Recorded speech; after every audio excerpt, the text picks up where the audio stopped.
Saludos. ¿Desde qué parte del mundo nos ves? Cuéntanoslo en los comentarios. Nos encantará saberlo. Además, puedes apoyarnos gratuitamente dando me gusta y suscribiéndote al canal. El trono de Crisantemo de Japón, la monarquía continua más antigua del mundo, a menudo se percibe como un bastión inquebrantable de poder masculino. Pero la historia oculta una verdad sorprendente. En los momentos más oscuros, cuando las guerras civiles, las intrigas de la corte y las crisis de sucesión amenazaban con extinguir la línea imperial, fueron las mujeres quienes se alzaron para salvarla. No como consortes silenciosas, sino como emperatrices reinantes y regentes con poder absoluto. Ellas navegaron por un mundo de conspiraciones, tomaron decisiones que forjaron el destino de la nación y a menudo pagaron un precio personal devastador. Prepárate para descubrir sus historias olvidadas. En los albores de la historia japonesa, cuando los mitos y la realidad se entrelazaban como hilos de seda, emerge una figura de poder colosal, la emperatriz Jingu. Su existencia, envuelta en las crónicas del Kojiki y el Nihon Shoki, se sitúa en un tiempo legendario, pero su legado sentó las bases para el poder femenino en el trono del Crisantemo. Jingu no era solo una consorte, era una miko, una chamana capaz de comunicarse con los kami, las deidades sintoístas que gobernaban el destino de la tierra. Tras la repentina muerte de su esposo, el emperador Chuai, el protocolo imperial dictaba un vacío de poder peligroso. Pero los kami, hablando a través de Jingu, tenían otros planes. Le encomendaron una misión divina: la conquista de las tierras al oeste, en la península de Corea. Desafiando toda convención, Jingu ocultó su embarazo, se ató la armadura y lideró personalmente a sus ejércitos a través del mar. La leyenda cuenta que los propios dioses del mar guiaron su flota, y que el reino coreano de Silla se rindió sin batalla, sobrecogido por el poder divino que emanaba de la emperatriz guerrera. Al regresar victoriosa, dio a luz a su hijo, el futuro emperador Ojin, quien más tarde sería deificado como Hachiman, el dios de la guerra. Durante casi 70 años, Jingu gobernó como regente, no como una simple guardiana del trono, sino como la encarnación del poder divino y la voluntad de los cielos. Su saga, aunque debatida por los historiadores modernos, se convirtió en la justificación arquetípica de una mujer al mando, una líder cuya legitimidad no provenía de su linaje masculino, sino de su conexión directa con lo sagrado. Dejando atrás el velo del mito, la historia nos presenta a la primera soberana indiscutible de Japón, una mujer cuya existencia está firmemente documentada, la emperatriz Suiko. Su ascenso al trono en el año 593 no fue un acto de ambición personal, sino una maniobra política desesperada para salvar al país de una guerra civil. El Japón de finales del siglo VI era un hervidero de intrigas. El poderoso clan Soga, defensores del budismo recién llegado, había consolidado su influencia a través de alianzas matrimoniales y una implacable astucia política. Su poder llegó a tal punto que orquestaron el asesinato del emperador Sushun, quien se atrevió a desafiarlos. El magnicidio sumió a la corte en el caos. Los clanes rivales, como los Mononobe y los Nakatomi, estaban listos para tomar las armas, y el trono del Crisantemo corría el riesgo de convertirse en el premio de una sangrienta contienda. En este momento crítico, la solución vino de una figura inesperada: Nukatabe, la viuda del emperador Bidatsu y media hermana del soberano asesinado. Como hija del emperador Kinmei, su linaje era impecable, y su posición como mujer la situaba, en teoría, por encima de las disputas faccionales. Su entronización como emperatriz Suiko fue un acto de equilibrio magistral. Satisfacía al clan Soga, ya que su madre era una Soga, pero también representaba la continuidad y la legitimidad de la línea imperial, apaciguando a los clanes más tradicionalistas. Suiko no era una simple marioneta, era el pilar que evitó el colapso del Estado. Su llegada al poder marcó el inicio de la era Asuka, un periodo de profundas transformaciones culturales y políticas, y demostró que una mujer podía ser la solución en los momentos de mayor crisis. El reinado de la emperatriz Suiko no puede entenderse sin la figura de su sobrino y regente, el príncipe Shotoku. Juntos, formaron una de las diarquías más efectivas y transformadoras de la historia de Japón. Lejos de ser un simple acuerdo de conveniencia, su colaboración fue una simbiosis política que sentó las bases de un Estado centralizado y moderno. Suiko, con la autoridad sagrada del trono del crisantemo, proporcionó la estabilidad y la legitimidad indispensables.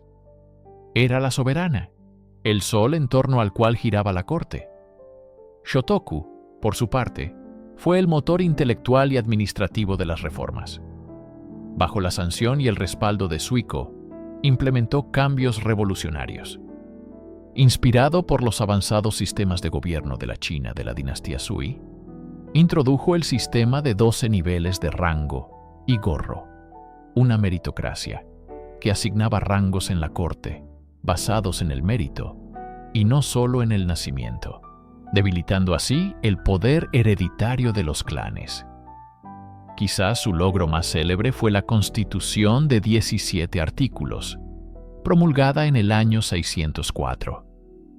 Este documento no era una constitución en el sentido moderno, sino un código moral y ético para los funcionarios del gobierno, que enfatizaba principios confucianos como la armonía, el deber y la obediencia a la autoridad del soberano.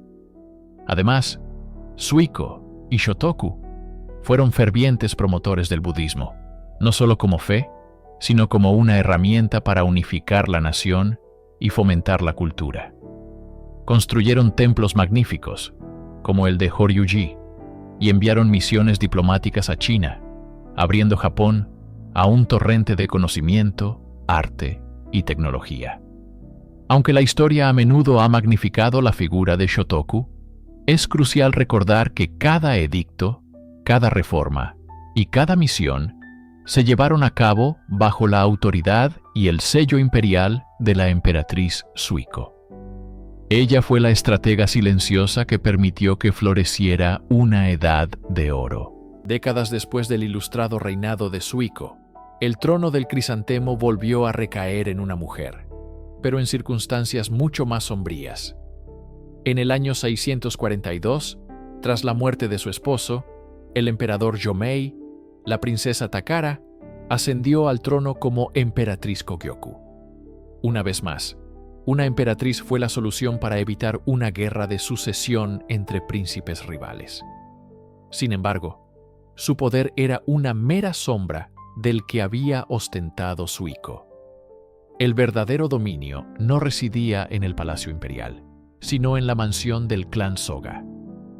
El nieto del antiguo aliado de Suiko, Soga no Umako, era ahora Soga no Emishi, un hombre cuya arrogancia solo era superada por la de su hijo, Soga no Iruka. Juntos gobernaban Japón con puño de hierro. Iruka, en particular, actuaba como un tirano. Humillaba a los príncipes imperiales, se apropiaba de tierras y mano de obra, e incluso construyó su propio palacio y tumba, violando un privilegio reservado exclusivamente para la familia imperial. La emperatriz Kogyoku se veía obligada a presidir una corte paralizada por el miedo. Cada edicto y cada nombramiento estaban sujetos a la aprobación de los Soga. Su rol se redujo al de una espectadora impotente, una figura ceremonial que otorgaba una apariencia de legitimidad a un régimen corrupto. Su tragedia personal era reinar sin gobernar, ser la encarnación de la divinidad en la tierra, mientras un clan usurpaba su autoridad terrenal. Sin embargo, bajo la superficie de aparente sumisión, las brasas de la rebelión comenzaban a arder. Un joven príncipe de una rama rival, Naka no Oe, y un astuto líder de clan, Nakatomi no Kamatari, observaban la tiranía de los Soga con creciente indignación. La corte de la emperatriz Kogyoku se estaba convirtiendo en el escenario de una conspiración que culminaría en uno de los eventos más sangrientos y decisivos de la historia japonesa. Un golpe de estado que se desarrollaría ante los propios ojos de la soberana. El poder del clan Soga había crecido hasta convertirse en una sombra que se cernía sobre el propio trono del crisantemo. Soga no Iruka, arrogante y autoritario, gobernaba de facto, construyendo para sí mismo un mausoleo de proporciones imperiales y tratando a los príncipes de la sangre con un desdén apenas disimulado. La tensión en la corte de la emperatriz Kogyoku era palpable. El aire estaba cargado de conspiraciones y resentimiento. El príncipe Naka no Oe, hijo de la emperatriz, y su aliado, Nakatomi no Kamatari, veían en la ambición de Iruka una amenaza existencial para la línea imperial. Sabían que la única forma de restaurar el equilibrio era a través de una acción drástica y sangrienta. El plan se fijó para un día de ceremonia en la corte, en presencia de la propia emperatriz. Mientras se leían unos memoriales procedentes de los reinos coreanos, la señal fue dada. Los conspiradores, inicialmente paralizados por el miedo, se abalanzaron sobre Soga no Iruka. El ataque fue brutal y directo. Iruka, gravemente herido en la cabeza y el hombro, se arrastró hasta los pies del trono, suplicando a la emperatriz por su vida y proclamando su inocencia. Kogyoku, visiblemente conmocionada por la violencia que se desarrollaba ante sus ojos, se retiró a sus aposentos, incapaz de intervenir. Sin la protección de la soberana, el destino de Iruka estaba sellado. Su asesinato en los escalones del trono marcó el fin del dominio Soga. La conmoción del evento fue tan profunda que, al día siguiente, la emperatriz Kogyoku, sintiendo que el trono había sido profanado por el derramamiento de sangre, tomó la decisión sin precedentes de abdicar.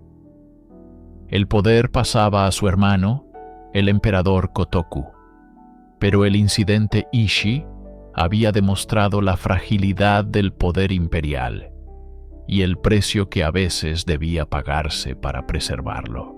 La abdicación de la emperatriz Kogyoku tras el incidente Ishii no fue el final de su historia, sino una pausa en un destino extraordinario. Durante el reinado de su hermano, el emperador Kotoku, ella se mantuvo como una figura influyente en la sombra, observando cómo su hijo, el príncipe Naka no Oe, consolidaba su poder. Sin embargo, cuando el emperador Kotoku murió en el año 654 sin haber designado un heredero claro, el estado se enfrentó a una crisis de sucesión. El príncipe Naka no Oe era el candidato obvio, pero para evitar una lucha de poder y asegurar una transición estable, se tomó una decisión notable. Kogyoku volvería al trono. Al ascender por segunda vez, adoptó un nuevo nombre de reinado, Saimei. Esta segunda etapa de su gobierno fue radicalmente diferente a la primera. Ya no era una figura pasiva en medio de las intrigas de los clanes. Ahora era una monarca activa y ambiciosa.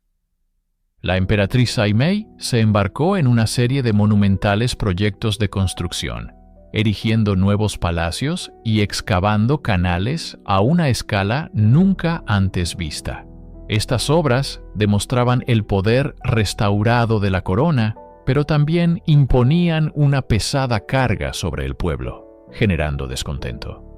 Su reinado culminó en una audaz campaña militar.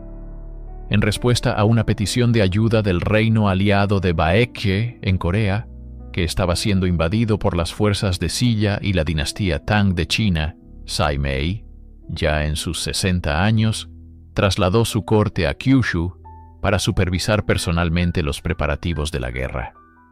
Fue allí, en medio del fragor de la movilización militar, donde la emperatriz falleció, dejando a su hijo la tarea de continuar la campaña. Su muerte, en el frente de batalla, solidificó su leyenda como una soberana que regresó del retiro para gobernar con mano de hierro y morir al servicio de su imperio. Durante generaciones, la costumbre dictaba que la capital de Japón se trasladara con cada nuevo reinado. Se creía que la muerte de un emperador contaminaba el lugar, haciendo necesario un nuevo comienzo. Sin embargo, esta práctica era inmensamente costosa, logísticamente agotadora, e impedía el desarrollo de un centro de poder estable y duradero. Fue la emperatriz Genmei quien, con una visión que trascendía la tradición, decidió romper este ciclo. Al ascender al trono en el 707, heredó un plan concebido durante el reinado de su difunto hijo, el emperador Monmu, pero fue su determinación la que lo convirtió en realidad. Ordenó el establecimiento de una capital permanente en Heijō-kyo, en la actual Nara. El proyecto era de una escala sin precedentes. Inspirada en la gran capital de la dinastía Tang, Chang'an, la nueva ciudad fue diseñada con una meticulosa cuadrícula, un vasto palacio imperial en su extremo norte y numerosos templos budistas y santuarios sintoístas. La construcción de Heijō-kyo no fue solo un proyecto de infraestructura, fue una declaración política. Centralizaba el poder administrativo, fiscal y religioso del imperio en un único y magnífico lugar. La corte, los ministerios y las familias nobles más poderosas se asentaron allí, fomentando un florecimiento cultural sin igual. Para financiar esta y otras iniciativas estatales, Genmei supervisó la creación de la primera moneda oficial de Japón, la Wado Kaichin, de cobre. Su decisión de establecer Nara como capital permanente sentó las bases para uno de los períodos más brillantes de la historia japonesa.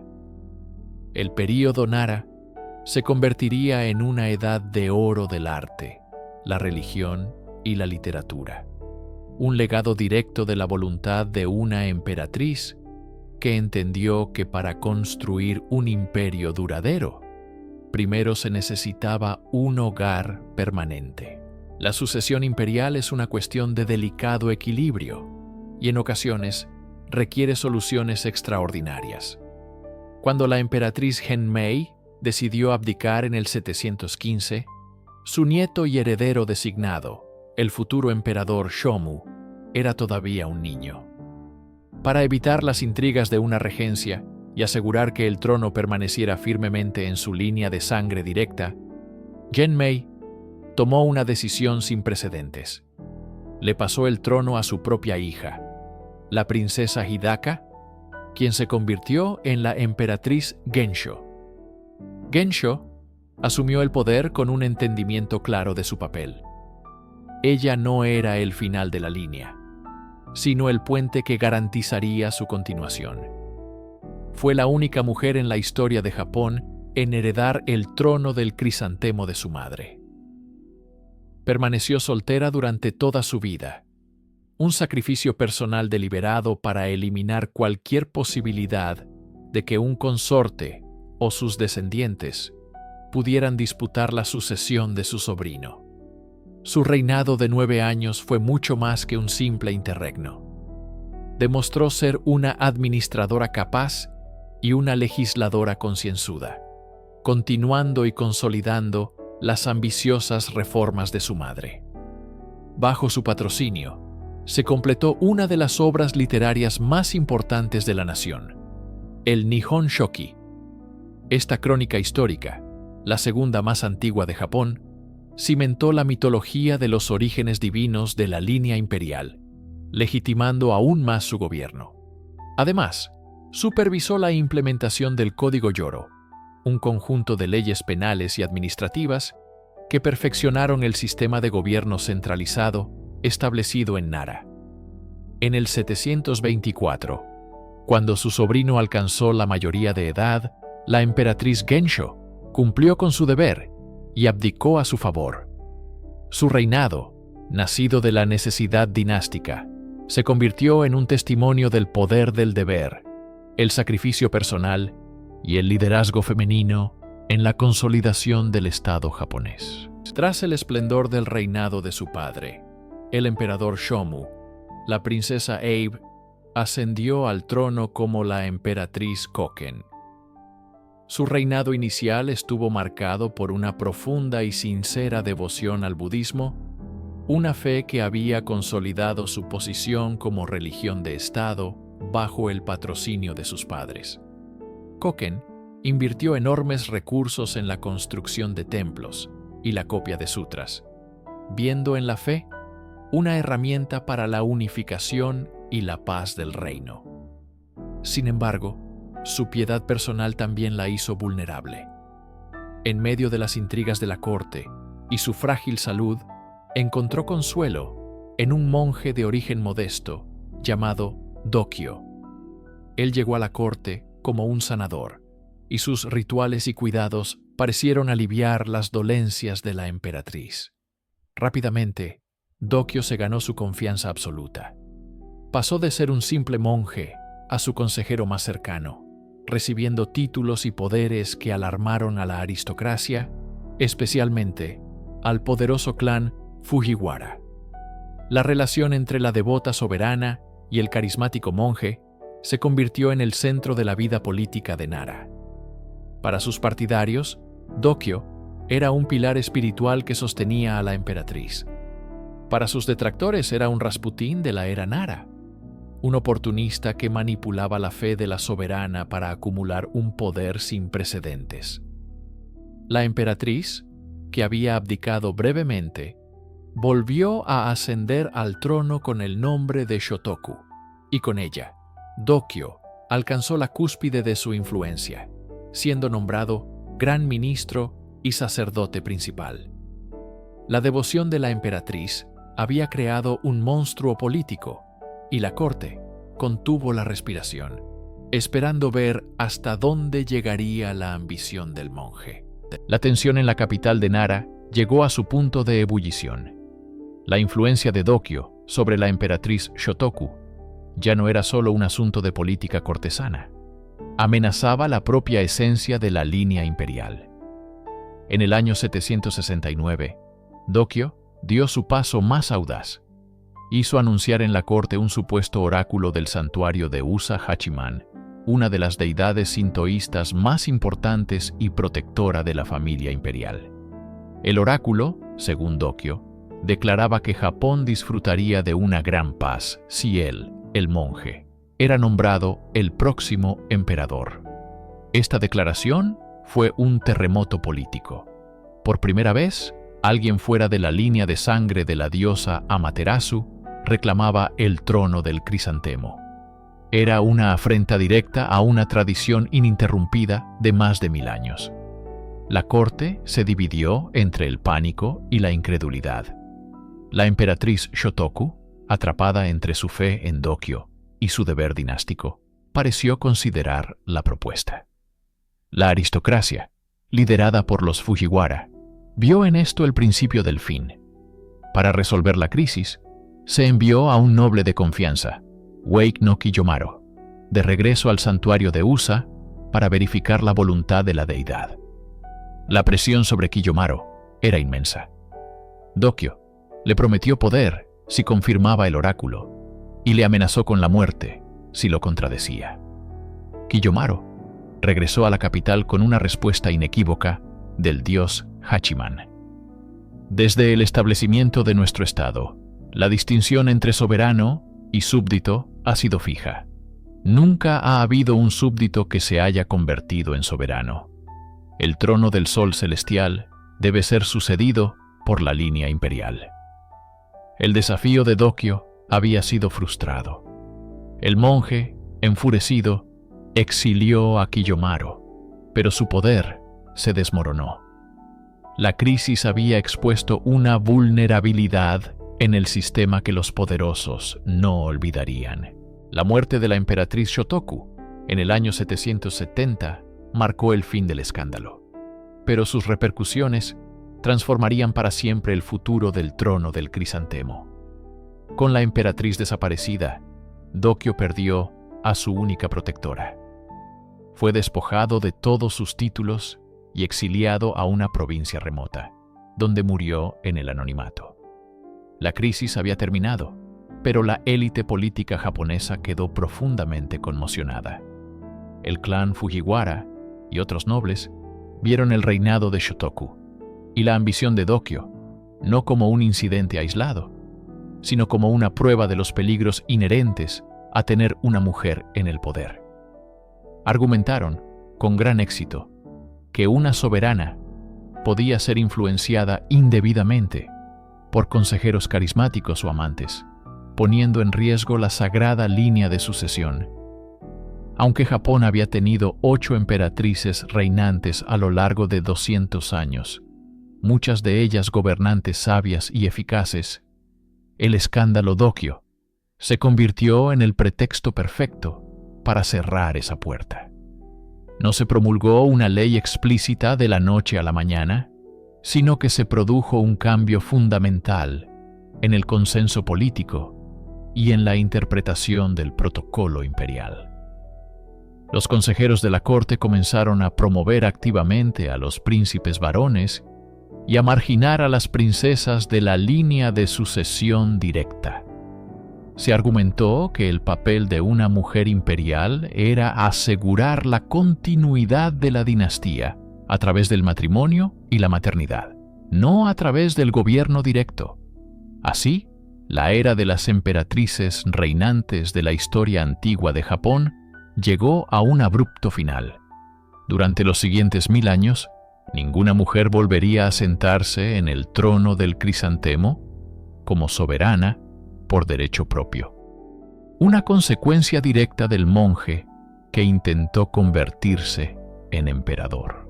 La prohibición de facto de las emperatrices reinantes no eliminó el poder femenino de la corte imperial, simplemente lo transformó. El vacío de poder fue hábilmente explotado por el clan más poderoso de la época, los Fujiwara. Su estrategia fue tan simple como brillante. Si no podían colocar a sus mujeres en el trono como soberanas, las colocarían al lado del trono como consortes, y lo que es más importante, como madres de futuros emperadores. Durante el período Heian, los Fujiwara perfeccionaron el arte del matrimonio político. Sistemáticamente, casaban a sus hijas con emperadores y príncipes herederos. Cuando una consorte Fujiwara daba a luz a un varón, el clan se aseguraba de que ese niño fuera el próximo en la línea de sucesión. El poder real, entonces, residía en el abuelo materno del niño emperador. El patriarca Fujiwara asumía el título de Sessho o Kanpaku. A través de estos puestos, gobernaban Japón en nombre de sus jóvenes nietos o yernos.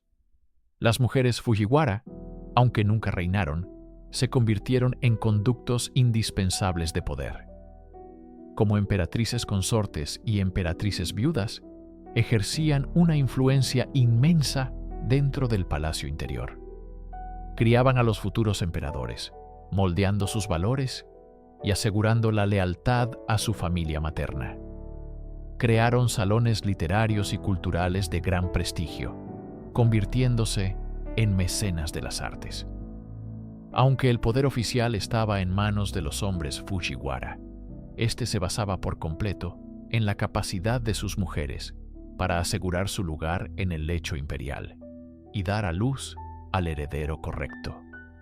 El poder femenino no había desaparecido.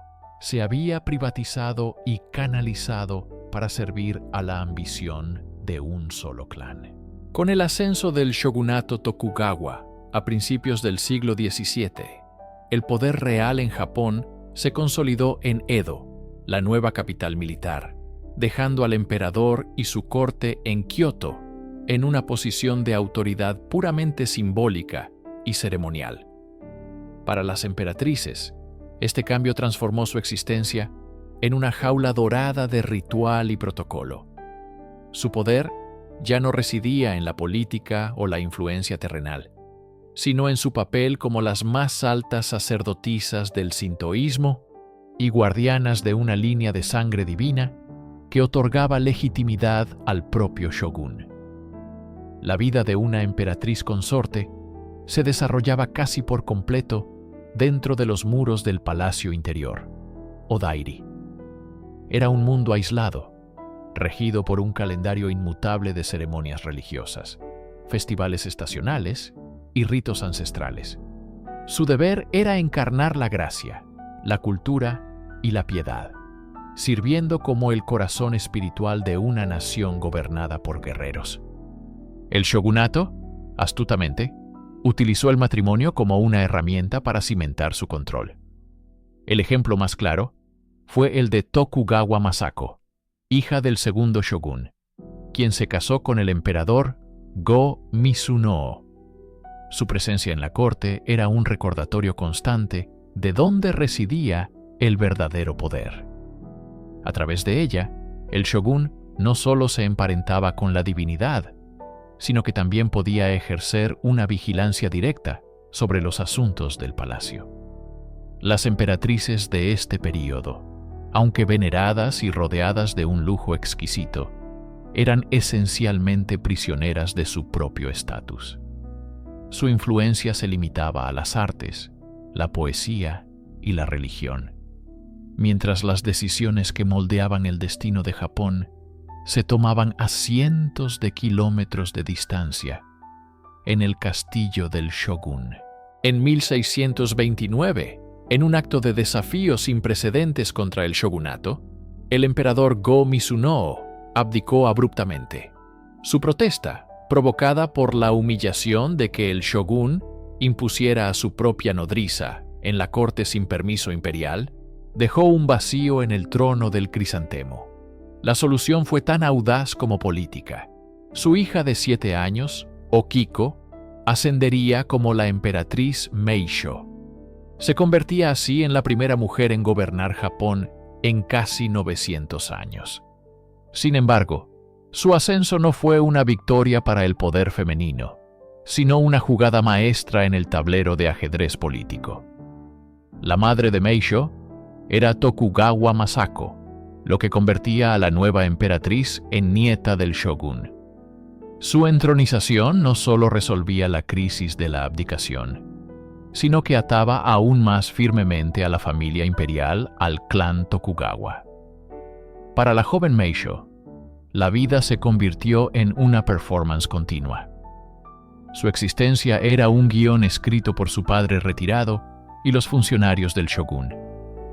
Cada día estaba meticulosamente programado con estudios, ceremonias y audiencias en las que ella era una figura silenciosa y sagrada, mientras los adultos a su alrededor tomaban todas las decisiones.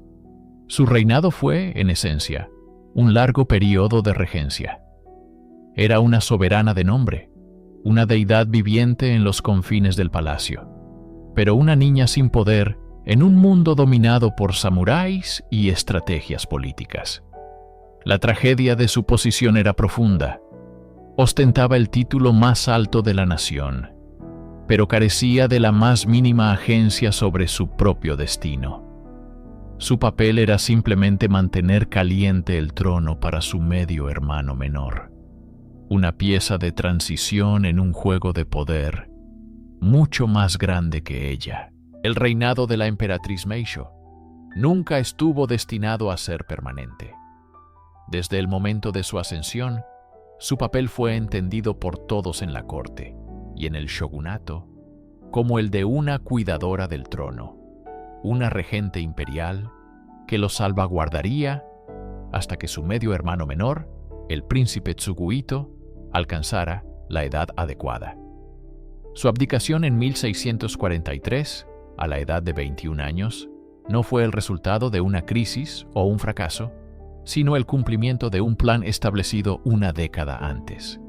El proceso fue un ejemplo perfecto del rígido protocolo que los Tokugawa habían impuesto sobre la corte de Kioto.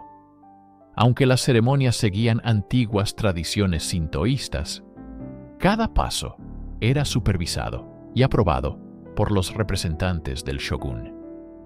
La voluntad del emperador, retirado Go Mizuno, y la del shogun en Edo eran las únicas que importaban. Los sentimientos o deseos personales de la propia emperatriz eran completamente irrelevantes para el proceso. Su deber, inculcado desde la infancia, era obedecer por el bien de la continuidad de la línea imperial. La ceremonia de abdicación fue un evento solemne y altamente coreografiado, en el que Meisho transfirió formalmente los tesoros imperiales a su hermano, quien se convirtió en el emperador Go-Komyo. Con este acto, su utilidad política para el shogunato llegó a su fin. Tras renunciar al trono, Meisho adoptó la vida de una emperatriz retirada. Finalmente liberada de las incesantes cargas ceremoniales de ser la soberana, pudo dedicarse a las artes, la caligrafía y la devoción budista. Sin embargo, permaneció dentro de los confines del palacio por el resto de su larga vida, un símbolo viviente de una época en la que el trono del crisantemo estaba completamente subordinado al poder del shogun. Más de un siglo después del reinado de Meisho, el trono del crisantemo volvió a recaer en una mujer. En 1762, tras la repentina muerte de su hermano, el emperador Momozono, la princesa Toshiko ascendió como la emperatriz Go Sakuramachi. Su sobrino y heredero al trono era apenas un niño de 5 años, por lo que, una vez más, una mujer fue llamada a servir como puente entre dos reinados masculinos, asegurando la estabilidad y la sucesión ininterrumpida. Go Sakuramachi se convirtió en la octava, y hasta la fecha, última emperatriz reinante de la historia de Japón. A diferencia de Meisho, que fue una niña emperatriz, Go Sakuramachi subió al trono como una mujer madura y culta de 22 años. Era conocida por su inteligencia y su gran talento para la poesía y la caligrafía, habiendo dejado tras de sí más de 1000 poemas. Su reinado, que duró 8 años, se desarrolló en un período de relativa paz bajo el shogunato Tokugawa. Gestionó los asuntos de la corte imperial con una gracia y dignidad consumadas, presidiendo las innumerables ceremonias y rituales que constituían el núcleo de la vida en el Palacio de Kioto. En 1771, tal como estaba planeado, abdicó en favor de su sobrino, quien se convirtió en el emperador Go Momozono. Sin embargo, su influencia no terminó ahí. Como emperatriz retirada, continuó siendo una figura respetada y consultada en la corte durante casi 3 décadas más. Su reinado representa el canto del cisne de las emperatrices soberanas de Japón. Poco más de un siglo después de su muerte, la Constitución Meiji de 1889 codificaría formalmente la sucesión exclusivamente masculina, cerrando la puerta a futuras emperatrices reinantes. Go Sakuramachi fue el elegante capítulo final de una larga tradición de poder femenino en el trono más antiguo del mundo. Tras abdicar en 1771 en favor de su sobrino, la emperatriz Go Sakuramachi no desapareció de la escena imperial. Asumió el título de Daijo Tenno, o emperatriz retirada, un rol que, si bien carecía de poder ejecutivo directo, conservaba una inmensa autoridad moral y protocolaria. Su retiro no fue de inacción, sino de una influencia sutil y persistente que guiaría al trono de Crisantemo durante más de 4 décadas. Desde sus aposentos, se convirtió en la guardiana de la tradición y en una consejera indispensable. Su sobrino, el emperador Go-Momozono, tuvo un reinado trágicamente corto, falleciendo sin un heredero varón. Fue la rápida y decisiva intervención de Go-Sakuramachi la que evitó una crisis de sucesión. Actuando con la autoridad que le confería su estatus, persuadió a la corte para que adoptara a un joven príncipe de una rama colateral de la familia, quien se convertiría en el emperador Kokaku. Este acto no solo salvó a la línea principal, sino que aseguró la estabilidad del trono para las siguientes generaciones. Liberada de las responsabilidades diarias del gobierno, Go-Sakuramachi se dedicó a las artes, convirtiéndose en una aclamada poetisa y calígrafa. Sus obras reflejan una profunda introspección y una vida dedicada al deber. Vivió hasta los 93 años, sobreviviendo a los 2 emperadores que ayudó a entronizar, y siendo testigo del declive del shogunato Tokugawa desde la distancia. Su larga vida fue un puente entre eras, un testimonio silencioso del poder perdurable de una soberana que, incluso en su retiro, continuó sirviendo al imperio.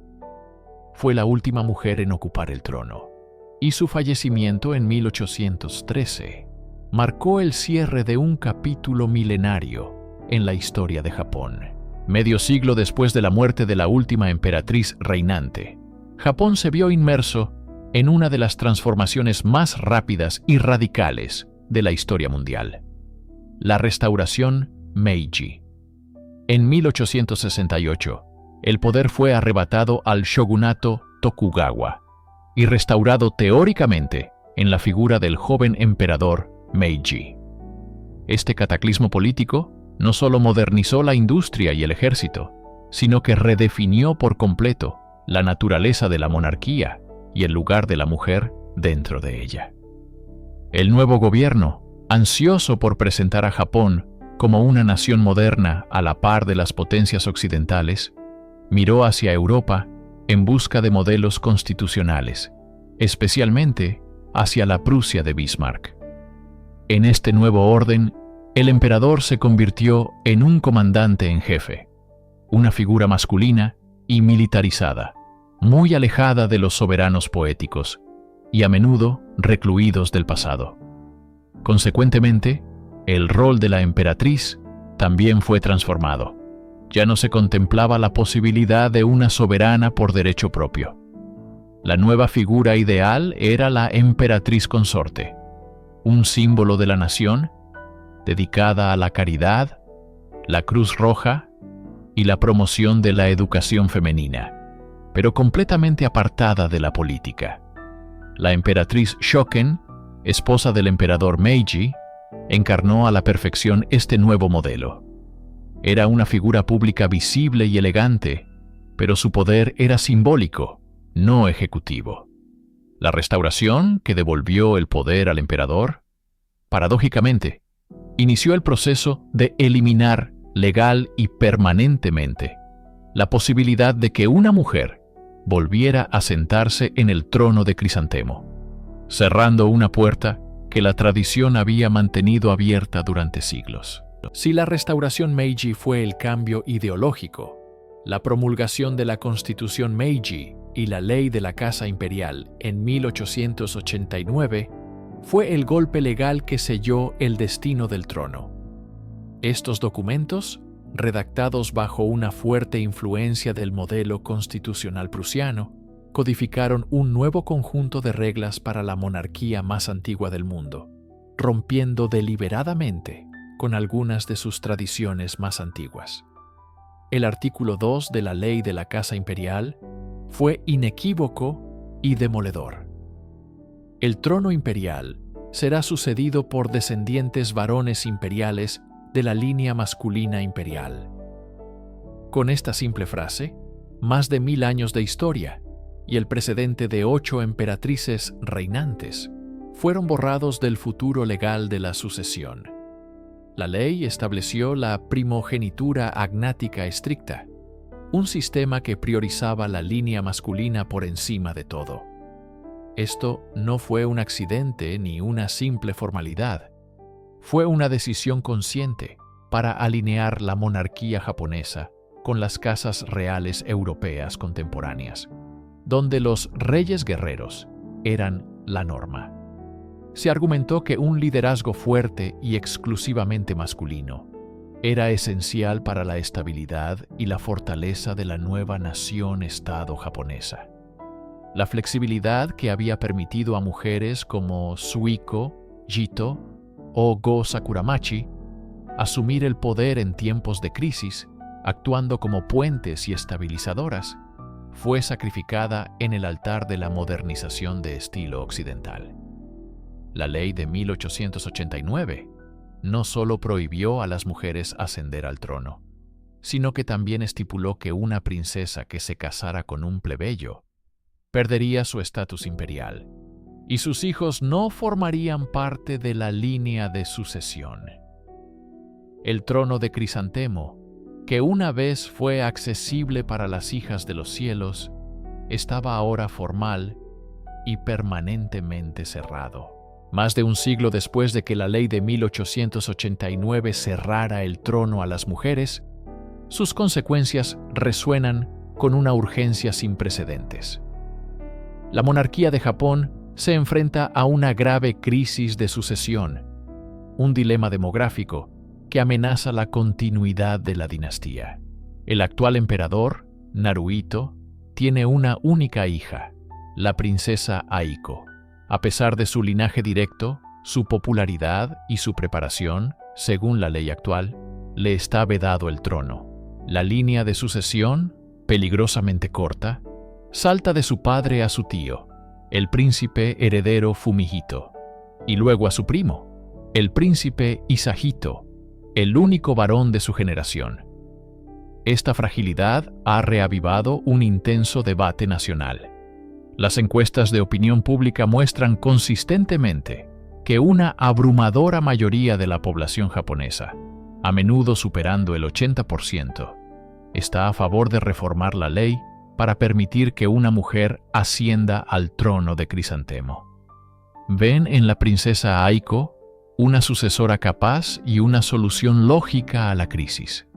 Sin embargo, el cambio se ha estancado debido a la resistencia de una pequeña pero influyente facción conservadora en el gobierno, que insiste en mantener intacta la sucesión por línea masculina, establecida en la era Meiji.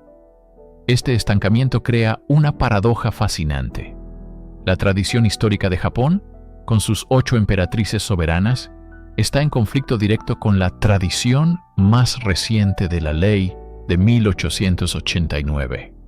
La historia de las mujeres que salvaron el trono en el pasado ahora sirve como un poderoso argumento en el debate sobre su futuro.